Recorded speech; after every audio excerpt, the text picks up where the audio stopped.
और मान्यवर जो कहते थे कि हम आर्थिक रूप से आत्मनिर्भर नहीं हो पाएंगे, उनको भी हमारी जनता ने, हमारे संविधान की खूबसूरती ने जवाब दिया है।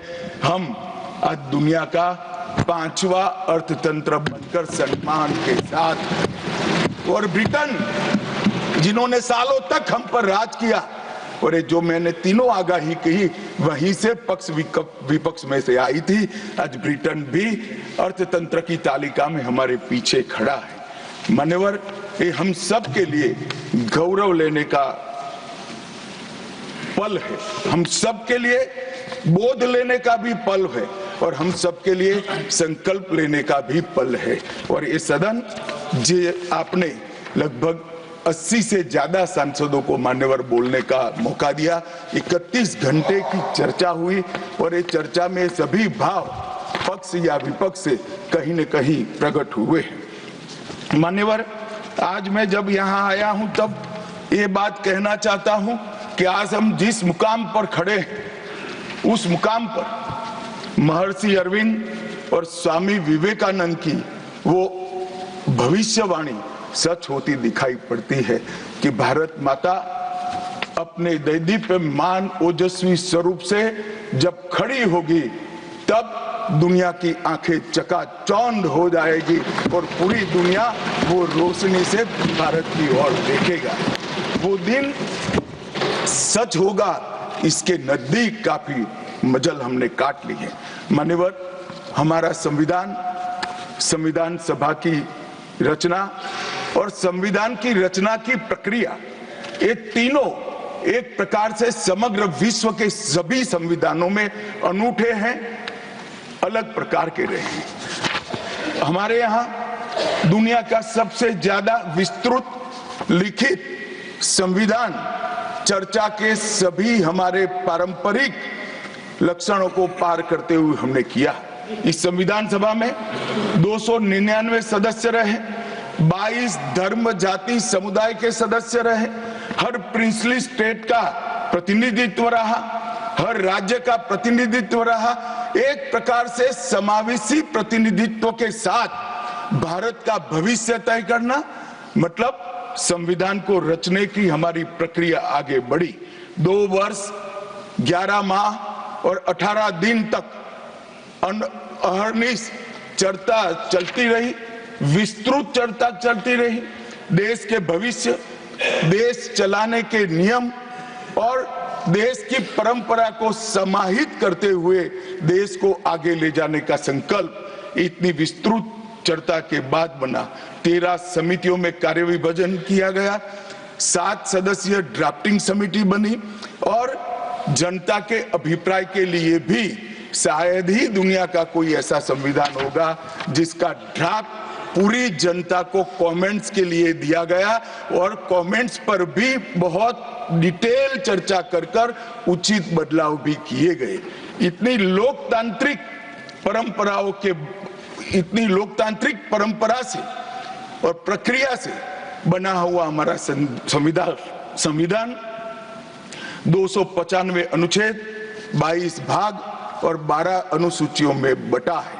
और ये सभी संविधान के अनुच्छेद, भाग और अनुसूचियां हैं, वो विश्व में कोई भी संविधान से ज्यादा उदात्त और उत्तुंग मानव मूल्यों का सृजन करने वाले रहे हैं। मान्यवर, इसलिए हम सबको इस पर गर्व है, और हम सब ये संविधान को हमेशा मस्तक झुकाकर प्रणाम करते हैं। मैं एक विशेष उल्लेख करना चाहूंगा मान्यवर, नंदलाल बोस जो गुरुवर टैगोर के अंतेवासी थे, बहुत बड़े कलाकार थे, इन्होंने 4 वर्ष का समय लेकर संविधान को सजाने का काम किया, और उन्होंने जो संविधान लिखा गया था इसके अनुरूप घटनाओं को संविधान के अंदर उकेरने का भी काम किया। इतिहास, धर्म, संस्कृति और परंपरा, सबसे मानव जीवन के उच्च मूल्य देने वाली सभी संदेशों को, घटनाओं को उन्होंने चित्र रूप में यहाँ पर उकेरा।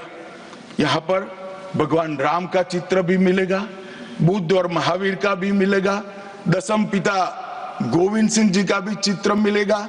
गुरुकुल, हमारी शिक्षा नीति कैसी होनी चाहिए, इसका संदेश भी मिलता है। राम सीता लक्ष्मण, वो एक प्रकार से हमारे अधिकारों का चित्रण करते वक्त दिखाए गए। भगवत गीता के संदेश का चित्र भी दिया। शिवाजी और लक्ष्मीबाई को भी यहाँ पर स्थान देकर देशभक्ति के उत्तुंग पाठ हमें पढ़ाए। नालंदा यूनिवर्सिटी हमारी प्राचीन शिक्षा पद्धति का हमें स्मरण कराती है और नटराज जीवन में बैलेंस कैसे होना चाहिए, वो बैलेंस के सिद्धांत को भी प्रतिरूपित करता है। मैंने आज थोड़ा यहाँ आने से पहले क्या क्या चर्चा हुई राज्यसभा में, उसमें हमारे एक सम्मानीय सदस्य ने कहा कि चर्चा का स्तर कितना नीचा हो गया है कि यहाँ चित्रों की चर्चा हो रही है। मान्यवर, अगर संदेश लेना नहीं आता तो संविधान का भी कोई उपयोग नहीं। ये सारे जो चित्र लगाए हैं वो हमारे हजारों साल से चलने वाले हमारे राष्ट्र के जीवन को उद्घोषित करने वाले। और कोई ये न समझे कि हमारा संविधान दुनिया के संविधानों की नकल है। हाँ, हमने हर संविधान का अभ्यास जरूर किया है, क्योंकि हमारे यहाँ तो ऋग्वेद में कहा गया हर कोने से हमें अच्छाई प्राप्त हो, शुभ विचार प्राप्त हो और शुभ विचार को स्वीकारने के लिए मेरा मन खुला हो। मान्यवर, हमने सबका सबसे अच्छा लिया है, मगर हमारी परंपराओं को नहीं छोड़ा है। पढ़ने का चश्मा अगर विदेशी है तो संविधान में भारतीयता कभी नहीं दिखाई देती। और मैं मानता हूं कि जिसने भी संविधान को सिर्फ शब्दों में छापा है और चित्रों को निकाल दिया है, उन्होंने संविधान की भावनाओं के साथ छल किया है। चित्र बगैर का संविधान अधूरा संविधान। मान्यवर, इसके अंदर संविधान सभा में राजेंद्र प्रसाद जी, राजेंद्र बाबू अध्यक्ष बने, डॉक्टर BR आंबेडकर, सरदार पटेल, जवाहरलाल नेहरू, श्रीमान काजू, KT Shah, Iyengar, Maulana Azad, Shyama Prasad Mukherjee, doctor Radhakrishnan, KM Munshi, ऐसे विद्वानों ने अनेक चर्चाओं में हिस्सा लेकर संविधान को समृद्ध और संपूर्ण बनाने का काम किया। परंतु इतना ही नहीं, संविधान सभा के जो सदस्य थे, इसके अलावे भी विवेकानंद, महर्षि अरविंद, महात्मा गांधी, गोपाल कृष्ण गोखले, तिलक महाराज, वीर सावरकर, लाला लजपत राय और राष्ट्र, लोकतंत्र और हमारी परंपराओं में उच्च मूल्यों को स्थापित करने वाले हर महापुरुष की भावनाओं का ये महापुरुषों ने उल्लेख कर कोई न कोई सिद्धांत को प्रस्तावित किया है।